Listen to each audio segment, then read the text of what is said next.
손흥민 선수가 토트넘을 떠나고 나서 손흥민 선수 본인의 가치는 떡상을 하고 말았는데 손흥민 선수가 떠난 뒤에 토트넘의 가치는 지금 바닥까지 떨어지고 있는 상황입니다. 이런 상황을 만든 것은 토트넘의 운영단, 수뇌부들의 영향도 상당히 크다고 할 수가 있겠지만 프랭크 감독의 영향도 상당히 크다고 할 수가 있겠는데요. 프랭크 감독은 지난번에 아스날 컵이 그려진 컵으로 커피를 마시면서 사실은 아스날에서 온 스파이가 아닌가라는 의구심을 받고 있는 상황입니다. 이런 상황에서 프랭크 감독은 어제 해서는 안 되는 짓을 해버렸죠. 그래, 토트넘 스쿼드가 손흥민 선수 빠지고 나서 안 좋다, 손흥민 선수가 빈자리를 채우기에는 요 3명이 노답이다 라고 말할 수는 있습니다. 그래도 홈에서 18위 팀 웨스트햄을 상대로 패배하는 것은 진짜 안 됐습니다. 그만큼 프랭크 감독의 역량이 없다라는 것을 알 수가 있는 상황이라고 할 수가 있겠는데, 이러니까 프랭크 감독이 지금 아스날로부터 온 아스날 팬 구너스 스파이가 아니냐라는 의구심을 받고 있다고 해도 과언이 아니다라고 볼 수가 있겠습니다.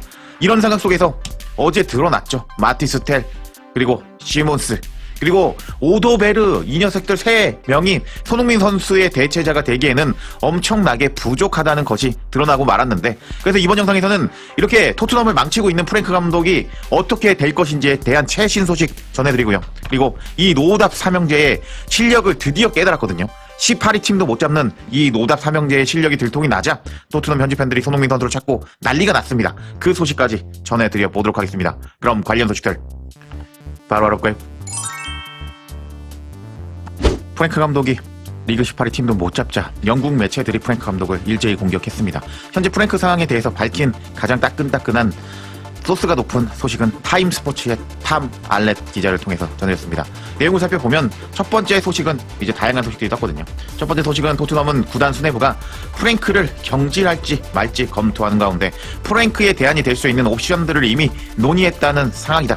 프랭크 감독은 여전히 이번 주중에 있는 챔피언스리그 도르트문트 전에서 지휘봉을 잡기를 희망하고 있지만 현재 프랭크 감독의 자리는 매우 심각한 위협을 받고 있다 라면서 감독이 경질되기 전에 그 감독, 후임 감독 리스트가 뜨거든요. 근데 드디어 토트넘의 후임 감독 리스트가 떴다라는 소식이 전해졌습니다.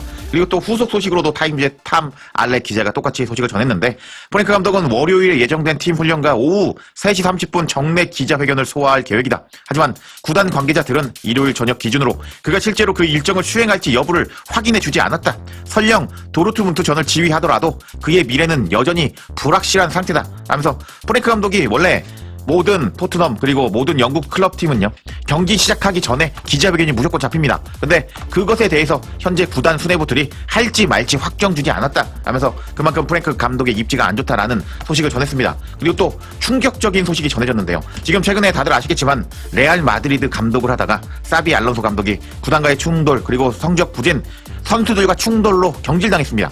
근데 이 감독이 지금 백수 감독 중에서 가장 핫한 감독이라고 할 수가 있겠는 게, 지금 레버쿠젠을 상대로 바이에른 뮌헨을 꺾고 우승한 경력이 있습니다. 2년 전에. 그렇기 때문에 가치가 가장 큰 백수 감독 중에는 가장 핫한 감독이라고 할 수가 있겠는데, 토트넘의 후임 감독에 이 사비 알론소 감독을 넣었는데 충격적인 소식이 전해졌습니다.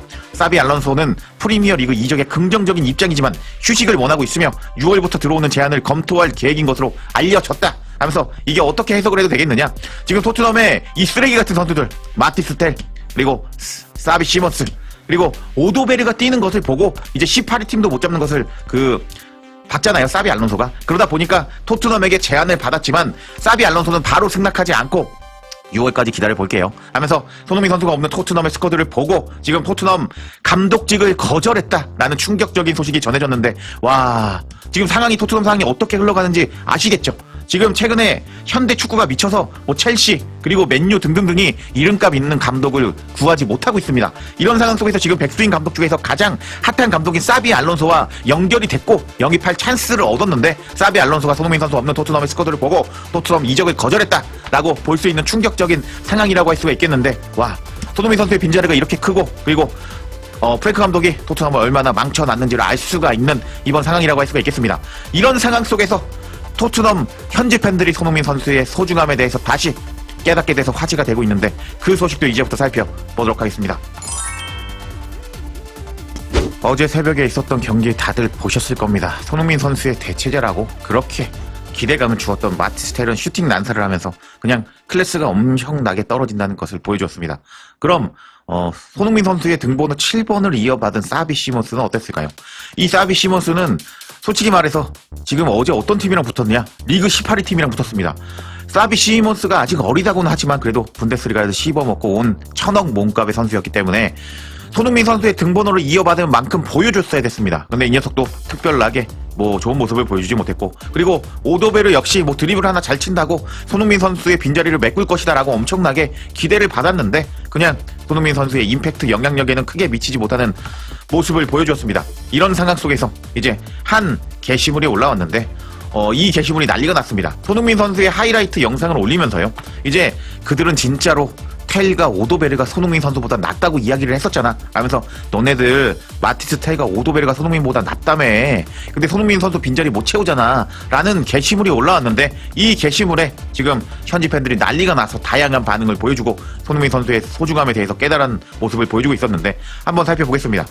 그들이 도대체 누구야? 이름을 밝혀야지 라면서 손흥민 선수를 그렇게 비난했던, 이제 손가들 정체를 밝혀라, 너네들 자신의 정체를 밝혀라 라면서 도대체 누가 손흥민을 그렇게 욕한 거냐고 라고 반응하고 있었고, 또 다른 팬은 자기들도 누군지 다 알고 있을 거예요. 지난 시즌의 손흥민 선수에 대한 악플 좀 찾아보세요. 손흥민을 끝난 선수라고 부르고 마티스 텔과 오도베르가 더 낫다고 말하던 팬들이 정말 많았죠. 그리고 참고로 말하면 그 팬들은 시즌 막판에 손흥민이 발 부상을 당했을 때 오히려 좋아하고 기뻐하던 사람들이었습니다. 라면서 그때 당시에 미친 정신 나간 이제 팬들이 있었다라고 그 팬들을 조롱하는 팬도 있었고요. 이 확실한 증거를 가지고 왔습니다. 텔은 손흥민보다 훨씬 더 잘합니다. 이제 다들 솔직해질 수 있나요? 이런 텔을 극찬하던 반응을 가지고 와서 아무도 그런 말을 한 적이 없다고? 우리가 다 잊어버린 줄 알아? 이 팬덤은 지금 겪는 모든 것을 받을 자격이 있다 라면서 토트넘이 지금 강등권 팀에도 지고 있는데 너네들이 이렇게 반응하니까 토트넘이 이렇게 됐다 라고 비난하는 모습을 보여줬습니다. 또 다른 팬은 이 사람들은 전혀 축구를 모르는 것 같아요. 어떤 사람들은 이번 시즌만 보고 전성기면서 어떤 결과를 만들어내는 세계 최고 수준의 윙어가 아무 수상 경력도 없는 프랑스 U23 애들보다 못하다고 우길 겁니다 하면서 손흥민 선수를 비난하는 애들이 정신이 나간 거 맞다 라고 반응을 하고 있었습니다. 이제 반응이 재밌는데, 한때는 선발 멤버 거의 전원 부상이었습니다. 손흥민은 어린 선수들과 함께 벤치를 이끌면서 나머지가 돌아올 때까지 팀을 버티게 만들었죠. 근데 그 당시 손흥민 본인도 부상이 있었는데 욕을 먹었죠. 햄스트링 부상이 있었고 발목 부상도 있었습니다 하면서 손흥민 선수는 그렇게 안 좋은 상황 속에도 우리를 이끌어줬었다, 손흥민의 빈자리가 크다 라는 팬이 있었습니다. 또 다른 팬은 손흥민은 토트넘같이 스쿼드 퀄리티가 낮은 클럽에서 130분마다 한 번씩 빅찬스를 만들었죠. 반면에 살라는 18도움을 더 기록했지만 리그에서 16단계나 더 높은 순위팀에서 뛰면서 120분마다 한 번 골이었죠 라면서 손흥민의 빅찬스 퀄리티가 뛰어났다라는 반응을 하면서, 근데도 지난 시즌에 2골짜리 오도베르가 더 낫다는 소리가 있었습니다 라면서 토트넘의 팬들이 손흥민 선수에 대해서 이렇게 미친 소리를 했었다라면서 소중함을 깨닫는 팬도 있었고, 오도베르는 너무 평범하고 전혀 위협적인 선수가 아니죠. 40살짜리 손흥민이 저 마티스텔과 오도베르보다 나을 겁니다. 솔로몬조차도 저 무능한 2명보다 나을 겁니다. 손흥민의 첫 번째 시즌도 분명 이제 기복이 있었다는 것을 잊지 말자 하면서 텔과 오도베르를 커버 쳐주는 팬도 있기는 했습니다. 또 다른 팬은 그런 말 하는 사람들은 아무도 없다 라면서 발뺌을 하고 있었고, 아무도 너한테 그렇게 말한 적이 없어 역시 라고 발뺌을 하고 있었습니다. 저 사람들은 그냥 모르는 것 같아요. 말도 안 된다, 너네들 그랬잖아 라면서 싸움이 나오고 있었습니다. 또 다른 팬은 영상 너무 감사하네요 라면서 손흥민 선수의 편집 영상에 감사하는 팬도 있었고, 프랭크가 손흥민에게 이제 앞으로 나아가라고 말한 것 같습니다. 경험 많고 경기 보는 눈이 뛰어난 정상급 선수들, 그냥 젊고 재능 있는 선수로 대체할 수 있다고 생각했다니 참 어리석네요. 누가 그런 소리를 했다는 거야 라면서 끝까지 발뺌하는 이런 녀석도 있었고요. 의심할 여지 없이 손흥민은 지난 시즌 부진했습니다. 그리고 그가 부진할 때 너희들 중 상당수는 손흥민을 내보내고 텔을 주전으로 하고 쓰자고 말했었지. 근데 텔이 손흥민보다 낫다고 말했으니까. 근데 이제 와서 텔이 손흥민의 최악의 시즌조차 따라오지 못했다는 걸 깨달은 것 같다 라면서 마티스 텔과 오도베르가 실제로 뛰는 것을 보고 손흥민 선수보다 훨씬 못하는 것을 깨닫자 손흥민 선수의 소중함에 대해서 다시 한번 난리가 난 토트넘 현지 팬들이었는데, 토트넘이 이번 시즌 어떻게 될까요? 도로투문 문탄테는 완전 질 것 같은데, 여러분들의 생각 댓글로 남겨주시면 감사하겠습니다.